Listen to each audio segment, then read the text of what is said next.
Hello दोस्तों, नमस्कार। और क्या हाल चाल। मैं आपका पटवारी बावड़ सिंह, जिला सीकर से। और एक खेत का नाप चौक में शुक्रवार को करके आया था। तो मैंने सोचा कि उसकी जो नॉलेज है, जो मैं वहाँ पे नाप चौक करके आया हूँ, वो आपको भी मैं शेयर करूँ और बताऊँ कि ज़मीन को किस प्रकार से नापा जाता है। ज़्यादातर इसमें त्रिभुज का जो क्षेत्रफल है, हीरो का फॉर्मूला है, वो काम में लिया है। और उससे थोड़ी सी एक्यूरेसी ज़्यादा होती है। दूसरा समलम चतुर्भुज है, वो भी अपन काम में ले सकते हैं। लेकिन एक एक्यूरेसी लेने के लिए त्रिभुज का फॉर्मूला ही काम में लिया है। और आप इस वीडियो को अंत तक जरूर देखें, आपको खुद को समझ में आ जाएगा कि कैसे अपन खुद किसी भी जमीन को नाप सकते हैं, वो भी एक एक्यूरेसी के साथ में। लास्ट में पूरा वीडियो देखने के बाद में चैनल को सब्सक्राइब, कमेंट वगैरह जो भी इसमें त्रुटि वगैरह रही हो। त्रुटि वगैरह का मतलब है कि फॉर्मूला यूज लेते टाइम पे कुछ जो मिस्टेक वगैरह नहीं हुई हो, उस संबंध में एक बार आप भी कैलकुलेशन करें कि जो नापचोक मैंने 1 से लेकर 7 तक में किया है वो प्रॉपर है कि नहीं है। तो वीडियो के अंत तक जुड़े रहिए। आ जाओ, चलते हैं साथ में। Thank you. नमस्कार दोस्तों, आज अपने पास में एक खेत का नक्शा है जो आपको दिखाई दे रहा है। और इस खेत का अपन नापचोक कैसे करेंगे वो अपन इसमें वीडियो में थोड़ा सा देखेंगे। ये आपके स्टेट हाईवे है और ये भी आपके स्टेट हाईवे है। और ये आपके खेत है, इस खेत का आपको नापचोक करना है। और नापचोक करने में खेत कि जो ये सीम है, ये पैरेलल एस एच के साथ में है। और यहाँ पे ये एस एच है, ये घूम रहा है यहाँ पे। तो इसका अपन नापचोक कैसे करेंगे ये इस वीडियो में अपन थोड़ा सा देखेंगे। ये नापचोक शुक्रवार को कर लिया गया था। थोड़ा सा वीडियो में मैं आपको यहाँ पे समझा रहा हूँ कि कैसे हमने नापचोक किया है, वो देखते हैं। सबसे पहले जहाँ पे ये जो रोड है, रोड से मिड पॉइंट ले लिया। यहाँ पे जो खातेदार जिसने खरीदी थी जमीन, उसने 42 फीट ली थी। ये यहाँ तक 42 फीट आ गई। यहाँ तक इसकी जो सड़क के मिड से 42 फीट की डिस्टेंस ले ली। और यहाँ से 42 फीट लेने के बाद में उसने ज़मीन खरीदी है। और ये जो स्टेट हाईवे इधर से है, इधर से ये 50 फीट जगह छोड़ के, और यहाँ जो मिड है इससे 50 फीट जगह छोड़ के बाद में ज़मीन खरीदी है। तो ये जो रोड की बाउंड्री है 50 फीट जगह छोड़ के, उसके बाद में अपन इस खेत का नापचोक कर रहे हैं। सबसे पहले हमने यहाँ पे क्या किया, 42 फीट से यहाँ से इसका नाप लिया है। ये जो रोड की बाउंड्री आ गई, यहाँ से हमने नाप लिया है। और ये नाप आया था हमारे 248 फीट। नाप सारा फीट में लिया हुआ है। और उसके बाद में हमने यहाँ से लेके यहाँ तक नापचोक किया, जो कि आया था हमारे 256 फीट। और 256 फीट आने के बाद में यहाँ से लेके यहाँ तक हमने नाप लिया है। ये यहाँ से लेके यहाँ तक, ये भी 50 फीट ही है मिड से। और यहाँ तक इस जगह पे, यहाँ पे थोड़ा सा कोना लग रहा है, यहाँ तक इसका जो नाप आया था वो आया था 87 फीट का। और उसके बाद में अब इन 3 भुजाओं का तो अपन ने नाप ले लिया। और इन 3 भुजाओं का नाप लेने के बाद में चौथा, ये यहाँ से लेके यहाँ तक ये आई आपके 87.5। और वैसे देखें तो 87 फीट और 6 इंच इसको लिखेंगे, लेकिन अपन इसको 87.5, 87.5 फीट इसको लिख सकते हैं। अब ये नाप लेने के बाद में यहाँ तक तो कोई दिक्कत नहीं है, लेकिन इसको अपन कैसे नापेंगे। तो इससे अपन ने क्या किया, इसको त्रिभुजाकार आकृतियां बना ली इसकी बहुत ज़्यादा। यहाँ से सबसे पहले इस पॉइंट को इस पॉइंट से अपन मिलाते हैं और इसका नाप लेते हैं कितना आता है। अब यहाँ पे अपन ने इसको यहाँ से नाप उठाया और यहाँ पे इसको मिलाया, तो ये हमारे पास में एक त्रिभुज की आकृति हो गई। ये है जिसको 1 नंबर अपन दे रहे हैं। और इस यहाँ से लेके यहाँ तक ये 286 फीट आई है नाप। और उसके बाद में यहाँ पे जो कोना लग रहा है, इसको इस पॉइंट से मिलाया है। इसकी टोटल डिस्टेंस अपन ने नापी है। और ये टोटल डिस्टेंस आई है यहाँ से यहाँ तक लेने के बाद में, ये डिस्टेंस आई है आपके 343 फीट। अब यहाँ पे आने के बाद में ये पहला त्रिभुज हो गया, ये दूसरा त्रिभुज हो गया। अब इसमें त्रिभुज बन नहीं रहा है, क्योंकि ये यहाँ से यहाँ तक कोना लग रहा है, फिर यहाँ से यहाँ तक कोना लग रहा है, फिर यहाँ से यहाँ तक कोना लग रहा है। तो इसका डिवाइडेशन और कर लिया। अब यहाँ से यहाँ तक ये जो लाइन है इस लाइन के पैरेलल यहाँ से यहाँ के ऊपर इस पॉइंट पे पैरेलल अपन लाइन डालेंगे और इसका नाप लिया था हमने, यह आया था आपके 45 फीट। और फिर इसके पैरेलल ये नाप लिया है और ये नाप आया था 17 फीट।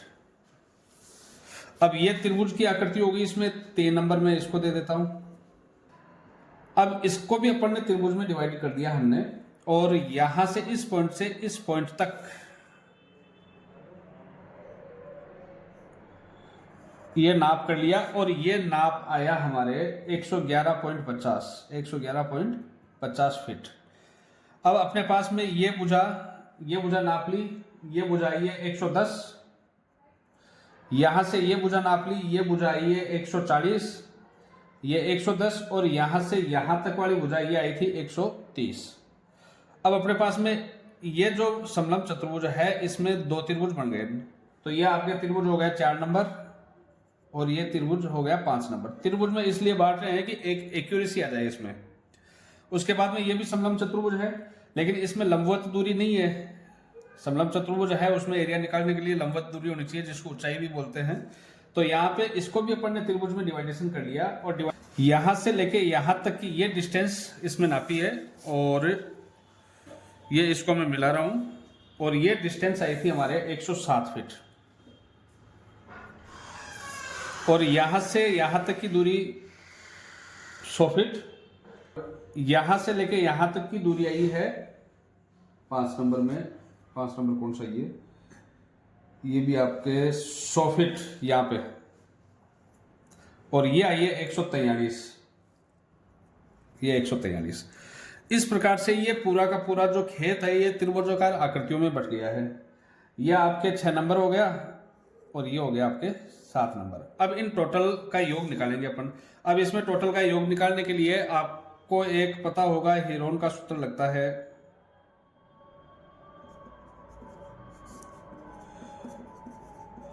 जिसमें क्या होता है, ए बी सी ये 3 भुजाएं होती है, एस इसका त्रिभुज का अर्ध परिमाप होता है, जिसमें ए प्लस बी प्लस सी बटे 2 ये अर्ध परिमाप हो गया त्रिभुज का।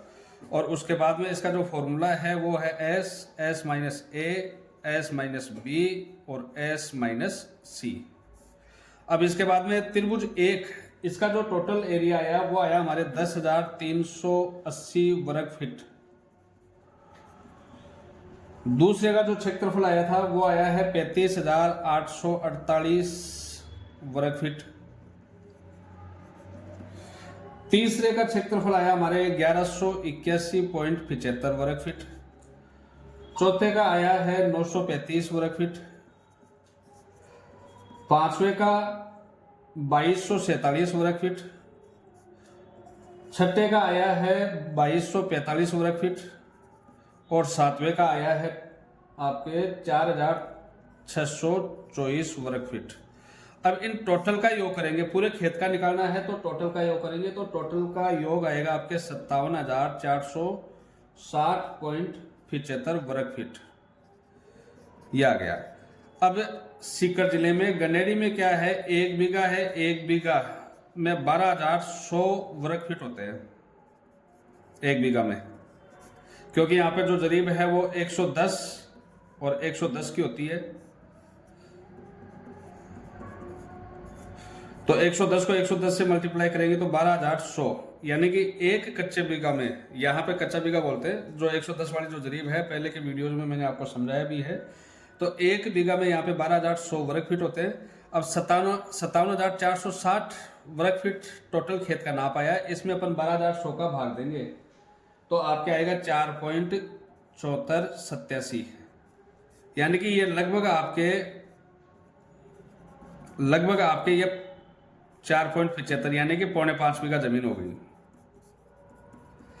इस प्रकार से आप खुद भी अपने खेत का एरिया निकाल सकते हैं। खेत का एरिया आप निकालते हो तो 2 ही तरह के फॉर्मूले काम में आते हैं। एक तो आ गया आपके त्रिभुज का क्षेत्रफल। यदि तीनों नाप नहीं है तो तीनों नाप अपन निकाल सकते हैं। यदि लंबवत है तो उसमें अपन समकोण त्रिभुज भी काम में ले सकते हैं। लेकिन त्रिभुज का क्षेत्रफल है, इसमें ये जो फॉर्मूला मैंने बताया है कि a+b+c/2 जो अर्ध परिमाप हो गया। इसमें आपको तीनों भुजाओं का योग देना, वर्गमूल उसका निकालना है। दूसरा होता है आपके समलंब चतुर्भुज। समलंब चतुर्भुज का मतलब ये हो गया कि कोई भी दो भुजाएं समानांतर होनी चाहिए और उनके बीच की दूरी लंबवत दूरी होनी चाहिए, जिसको अपन ऊंचाई बोलते हैं, जिसका फॉर्मूला होता है 1/2 इंटू समांतर भुजाओं का योग गुणा ऊंचाई। ऊंचाई की जगह आप लंबवत दूरी भी आप लिख सकते हो, जो सबसे छोटी से छोटी होती है दोनों भुजाओं के बीच में। इस प्रकार से आप किसी भी खेत का क्षेत्रफल आप निकाल सकते हैं। और बाकी ये सही है या नहीं, ये त्रिभुज 1 का क्षेत्रफल 2, 3, 4, 1 से लेकर 7 तक के त्रिभुज के क्षेत्रफल प्रॉपर है या नहीं है, नाप सभी की लिखी हुई है, सही है या नहीं है, आप कमेंट करके बताएं। और यदि कहीं कोई गलती है तो वो भी कमेंट करें कि इसका एरिया ये नहीं, ये आएगा। वीडियो अंत तक देखने के लिए बहुत बहुत धन्यवाद। मिलते हैं नेक्स्ट वीडियो में। Thank you.